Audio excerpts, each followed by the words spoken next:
Jackie Lee Price for Shadowboxruk UK. I am delighted to be joined today by this amazing boxer who is the current over 91 kg England boxing national champion. Ikeogbo. Hi, Jackie. Thanks a lot.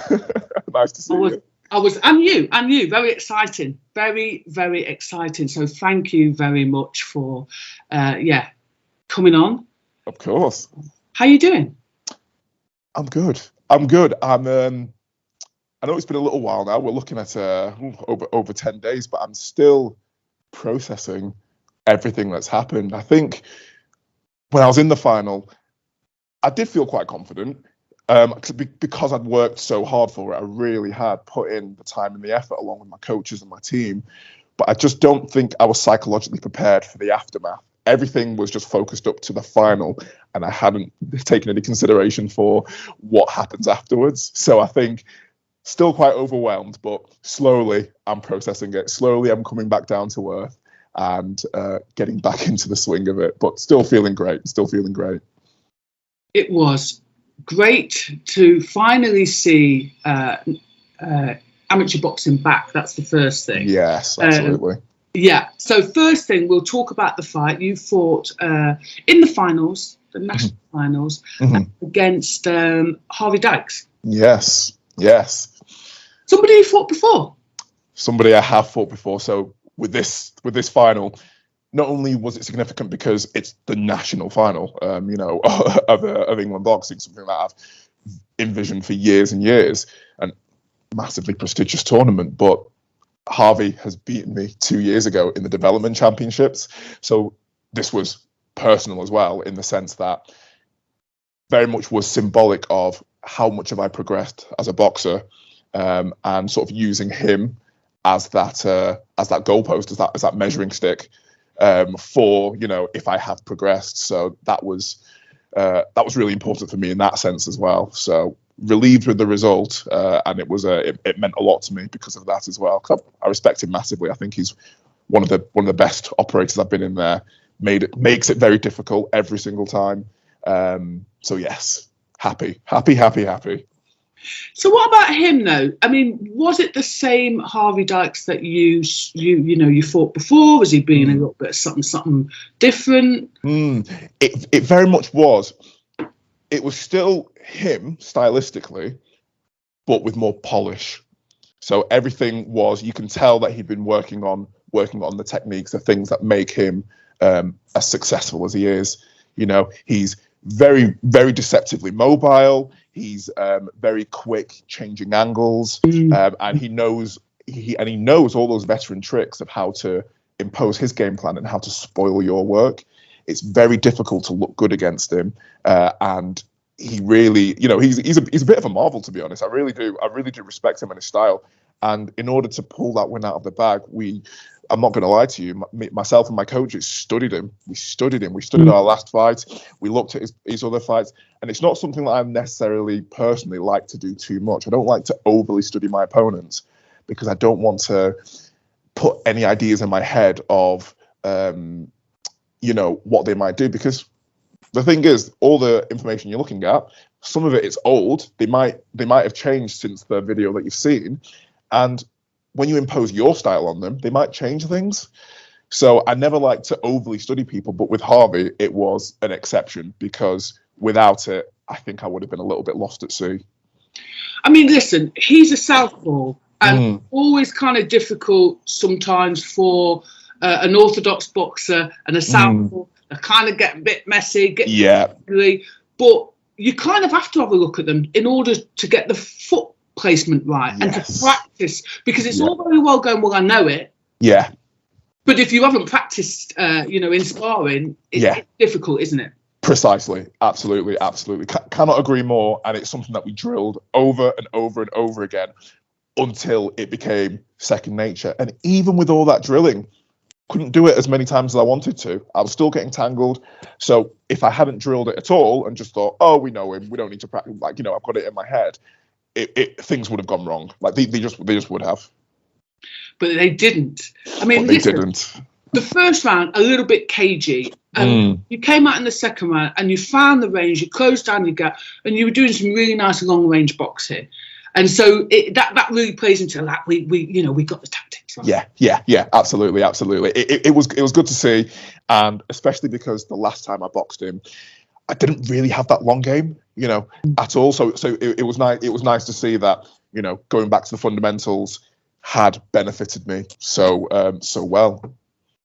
So what was it like to walk out? Because, England boxing has done this whole fancy thing with the old, the old flames. And, yeah. DJ. What was it like to walk out into that arena on fight day? As in sort of during the walkout when we had the smoke coming up. Yeah. The cameras. It was incredible. I think every emotion that you could have, it was like the excitement, I had the nerves, I had sometimes, it was borderline outright fear, but getting the energy of the crowd, the music, the whole event and the atmosphere was really intoxicating. And I think the only other thing that I was worried about was when I was getting in the zone was that little step down to get to, because you're on the platform, the smoke's going, you're doing your flair, you're doing your shadow boxing, and then that little step down, I just thought, ooh, that step ladder's quite small. I need to make sure that I do not faceplant on national TV. Please, God, don't let me fall. So that was the only other thing. But no, amazing. Can't put it into words. Well, there was another boxer that came out and he hit his head. Oh no, was there actually? But hear the joke. So he's like, all the memes that his friends took it well. He won. Yeah. And everybody was sending him literally screenshots, little memes of him hitting his head. But what? No. That's incredible. See, that I just didn't want to be that person. But fair play to them for taking it in their stride. I think it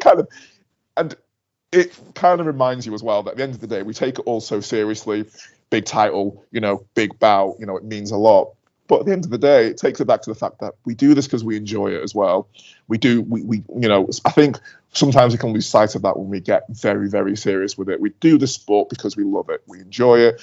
And it's nice to have events like that to kind of remind us that, hey, you know what? It's all right to have a good time. It's all right to have a good time. It's all right to have a good time. It's all right to laugh at yourself. Exactly. It was really great after the 2 years out to, come to a spectacle like this. I mean, I've been involved in the sport for a long time, and it was just nice to be back in the thick of it, seeing people that I haven't seen for a while. I saw a couple of ladies screaming. Was that your fans? That is my support crew. Those two ladies have helped me massively throughout the entire thing. Could not have done it without them. The one who was screaming like a banshee. I didn't want to say it. Don't worry, she's become famous with her support. Honestly, that is Laura, and that's my girlfriend. Absolutely amazing. She's a big part of how I've managed to come so far. She herself is an incredible lady, as I'm sure you've probably fathomed. Yeah. She's a musician.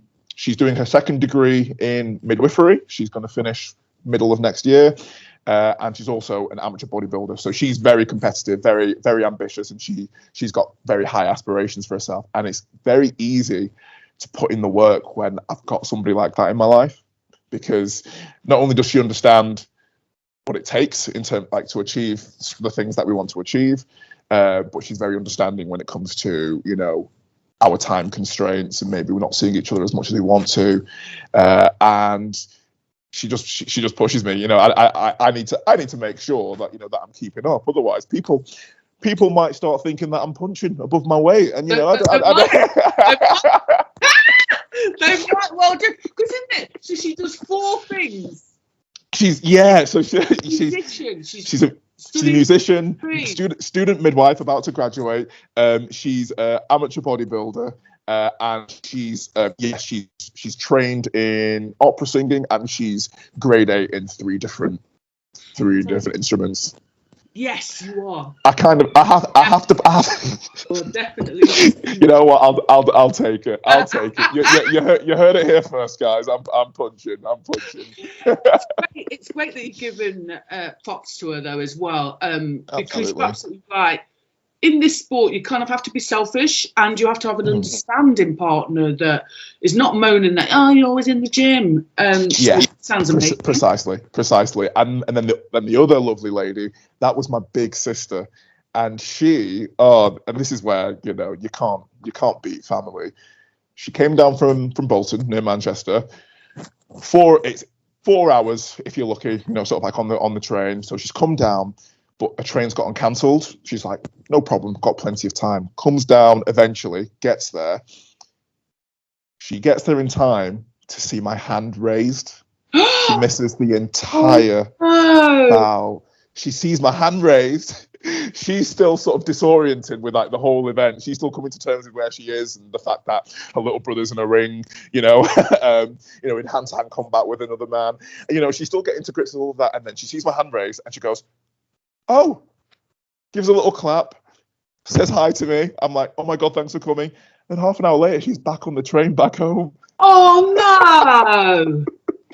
And I tell you what, she took it in a stride, not a single word of complaint. Yeah. She was still happy. She was still happy she came. It was great to see her. She was like, she gave me all the props. We had a lovely little catch up whilst we could. And then she was back on the train and not a word of complaint at all. She was like, no, you've got to have a representative from family coming down. Absolutely, I'll be down. So it was good to see, and she's definitely got some brownie points off me for that. I think I owe her a few extra Christmas. I was about to say you owe a Christmas, definitely. And so the other thing that I want to mention is how amazing it is because you're a doctor. Yes. That's that very strange apparent paradox. Yes, it's something that people always ask me about. Wow. So was it the boxing first or the medical career first? Yeah. So I would definitely say it was the medical career first. It's something that I've always wanted to do, and very much was gently encouraged by my dad as well, who's also a doctor. But it was a career that had all the elements that I really wanted to be involved in. It's the doors that it opened, like the intimate relationships that you could have with complete strangers very quickly. It very much is a privilege to sort of be able to enter their lives and try and be that support system for them. Alongside that, the scope that you've got for sort of teaching the younger generation of doctors coming through, as well as your patients. And there are so many different things you can get involved in. There are so many different subspecialties. The number of them is absolutely dizzying. So it very much appeals to every kind of personality, depending on what you do. Are you a practical, procedural, surgical type? Are you, very much interested in the science and going down the research route? And everything in between. So all in all, it just made more and more sense the older I got, and it's a decision that I will never take back. It is difficult at times. It absolutely is, and there's so many times in medical school where sometimes you do just think, have I done the right thing? Is it all worth it? It is. No matter what anybody else says, me personally, it is worth it for all its pros and cons. I think the pros definitely outweigh them. So yeah, it was definitely the medical career first before boxing then sort of jumped in and had its say. Do you know what made me smile is when you go, oh, your dad gently persuaded you. Because you know in a black family that ain't true. Gently. I swear it was just some gentle encouragement, just a nudge here. Just a nudge in the right direction. You get to basically live in both worlds. I'm just wondering, what do your colleagues think about you boxing? Yeah. So it's very polarizing, boxing, in the medical world, because you have the contingent of people who they're aware of the risks, but they also know the benefits that balance it out. They know the benefits that it has on the community, especially on sort of like younger kids, in terms of instilling that discipline, that focus, that drive.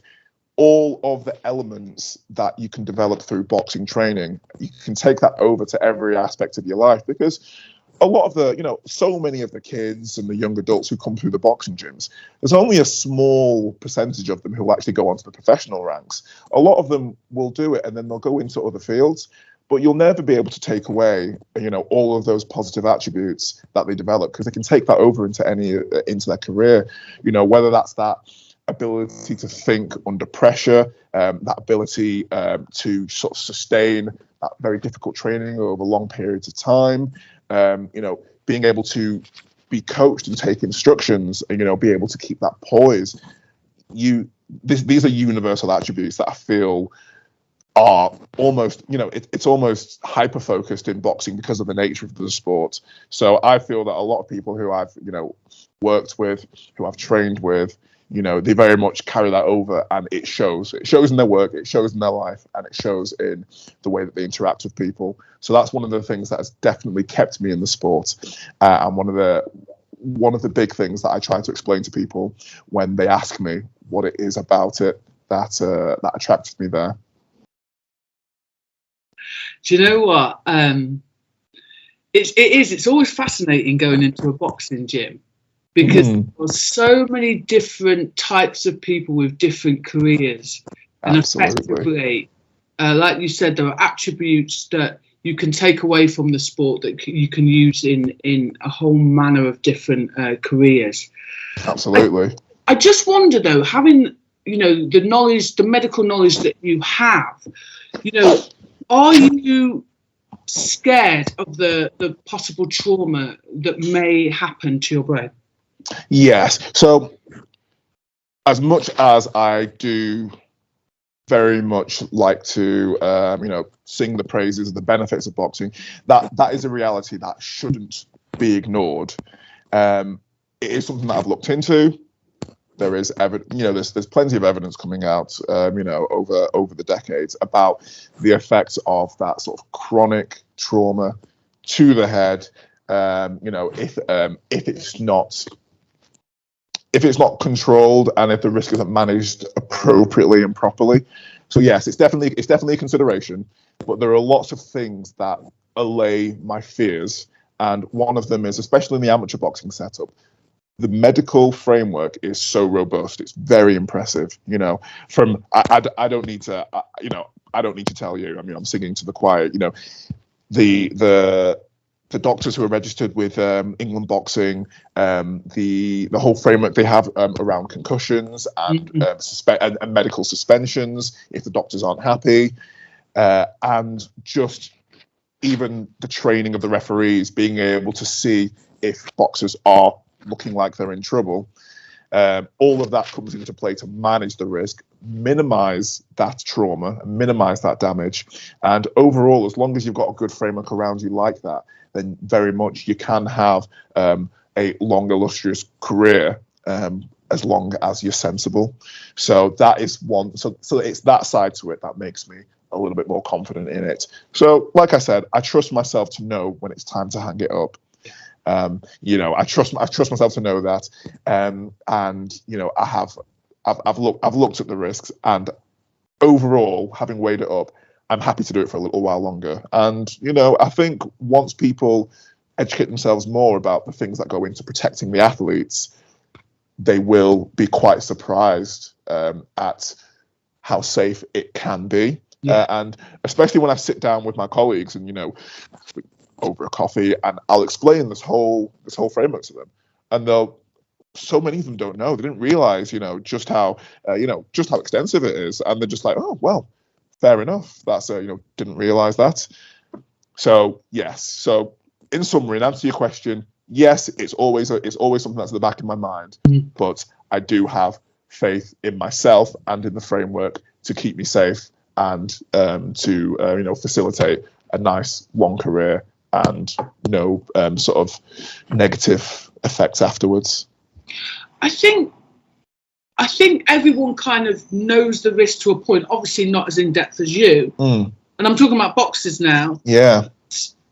I think you have to put it at the back of your mind or you won't be able to compete. Yes. And put your faith in, like you say, the framework and the system, the referees, the coaches. And in fact, one of the things that England boxing do well is, in order to obviously get your lanyard, you have to have done a first aid course, and that has to be, updated regularly. And to be honest with you, I think in all the time that I've coached, I don't think I've ever been involved in an incident. Had to get myself involved in an incident with regard to, safeguarding a boxer. So, you're absolutely right. When I think about it, I think we take it for granted, actually. I think we take it for granted. Yeah, no, I agree. And actually you saying that, it's the same with myself, having, I have sort of like my level 1 coaching lanyard, as well as sort of training in the gym and being with the juniors and the seniors, and I myself have never been involved in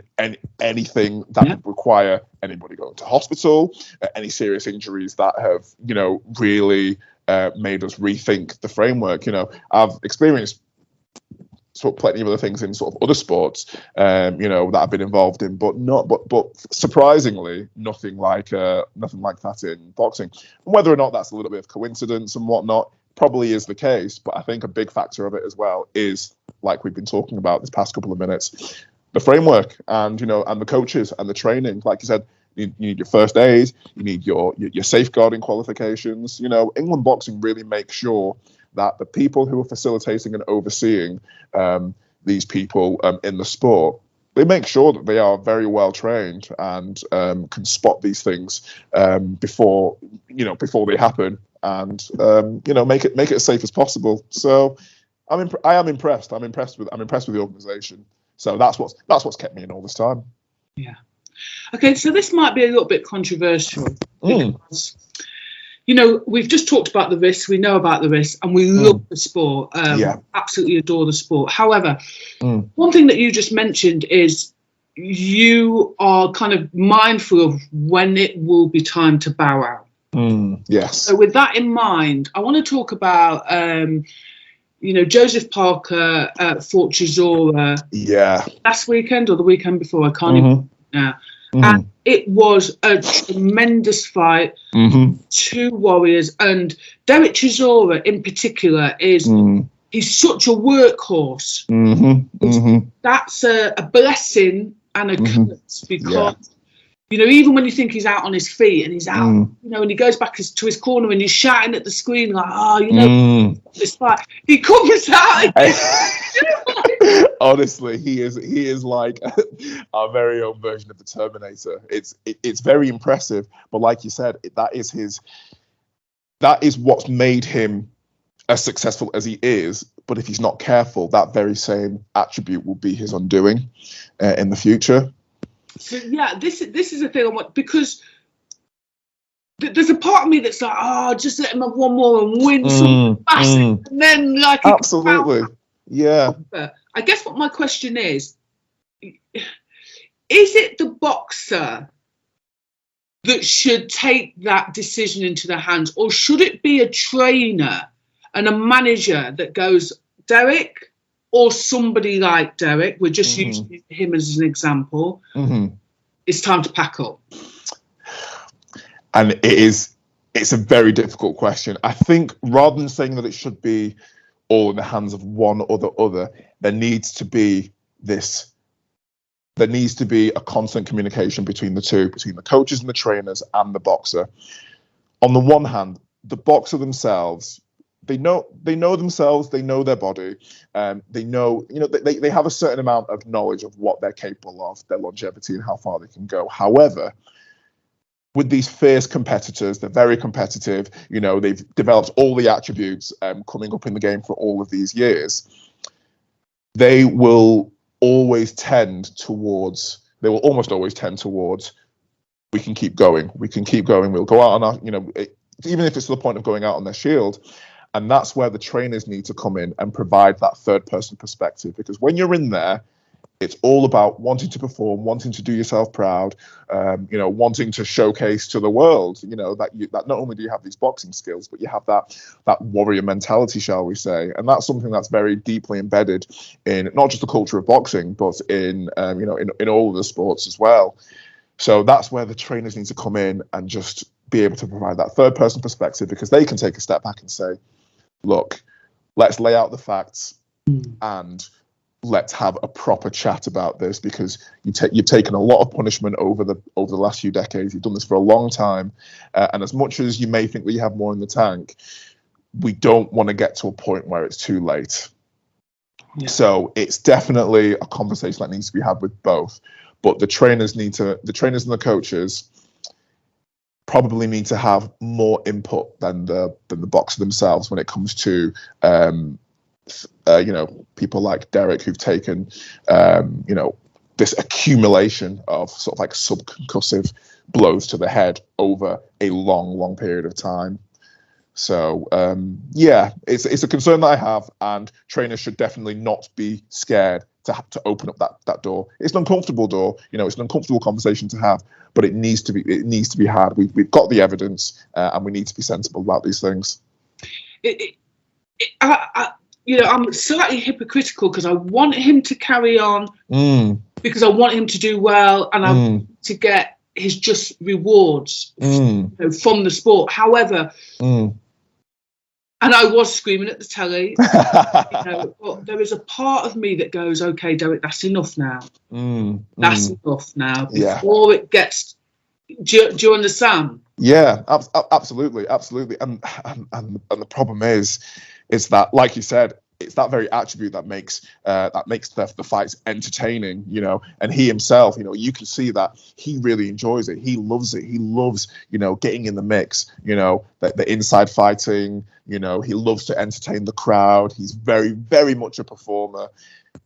But at the end of the day, when you're in your older age, the crowds aren't going to be there for you anymore, and you have to think about yourself, think about your wider family and your team, and definitely temper that excitement and that warrior spirit with a little bit of logic and a little bit of forward thinking, because at the end of the day, you've still got a long life ahead of you that will not involve being in that ring. You can be involved in boxing, but you won't. There's going to be a large portion of your life where you're not going to be in there anymore. So make sure that it's something that's worth having, worth living. If you like, the discussion, leave some comments in the comment sections, and like and subscribe.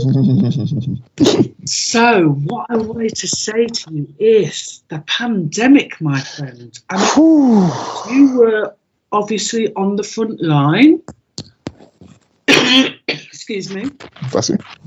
Like, how did you cope with that?